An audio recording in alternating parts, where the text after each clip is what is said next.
Tampaknya smartphone dengan desain mungil masih banyak diminati meski nggak sebanyak pengguna ponsel berlayar gede pada umumnya. Terbukti, sampai sekarang brand asal Taiwan ini masih konsisten ngerilis ponsel flagship yaitu Asus Zenfone 10. Asus Zenfone 10 resmi diperkenalkan di pasar global pada 29 Juni kemarin. Ini merupakan seri penerus dari Zenfone 9 yang dirilis November 2022. Sekilas, desain HP flagship baru Asus ini memang nggak terlalu banyak berubah dari versi sebelumnya. Ngomongin soal layar, ternyata masih sama ukurannya dengan generasi sebelumnya, yaitu berukuran 5,9 inci, panelnya OLED Full HD+, dan kaca layarnya udah dilapis Corning Gorilla Glass Victus. Cuman buat refresh rate-nya, sekarang dinaikkan jadi 144 Hz, dan kecerahannya maksimal 1100 nits.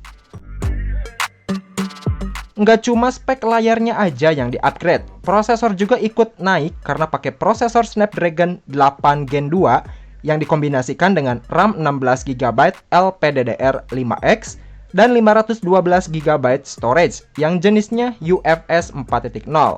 Cuman sangat disayangkan, pas keluar box, HP ini masih jalan di Android 12, ditambah Asus ngasih jaminan upgrade OS-nya sampai 2 kali aja, dan security patch-nya 4 tahun.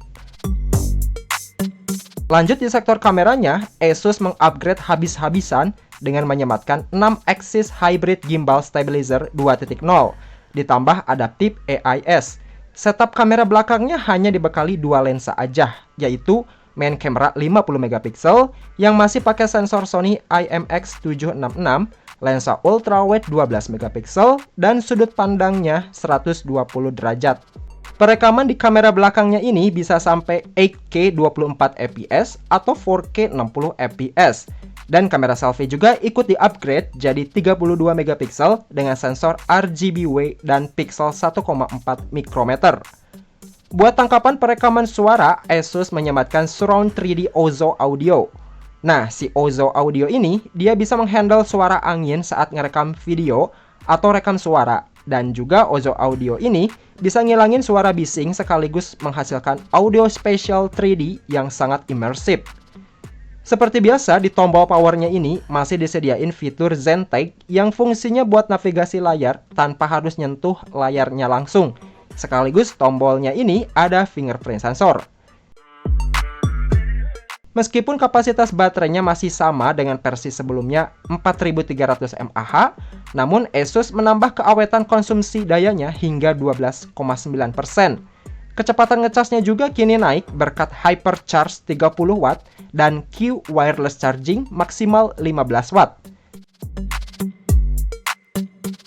Sebagai HP flagship, tentunya Asus masih mempertahankan sertifikasi IP68 buat tahan dari air dan debu.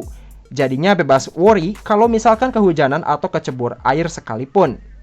Oh ya, buat pilihan warnanya cukup banyak nih, ada 5, yaitu Midnight Black, Starry Blue, Aurora Green, Comet White, dan Eclipse Red. Sayangnya, sampai video ini dibuat, Asus Indonesia belum mengkonfirmasi kehadirannya di Indonesia. Mungkin saja ya jaraknya sekitar 6 bulan kemudian lah, soalnya generasi sebelumnya juga sangat telat. Dan HP ini baru tersedia di beberapa negara aja guys, dan dijual mulai dari 13 jutaan buat varian terendahnya. So, gimana guys? Tertarik beli HP flagship mungil ini? Dan kira-kira kalau masuk resmi Indonesia berapa ya? Coba komen di bawah ya. Thanks ya udah nonton video ini sampai habis. Seperti biasa, jangan lupa subscribe, nyalain lonceng notifikasinya, dan kita ketemu lagi di video selanjutnya. Bye-bye!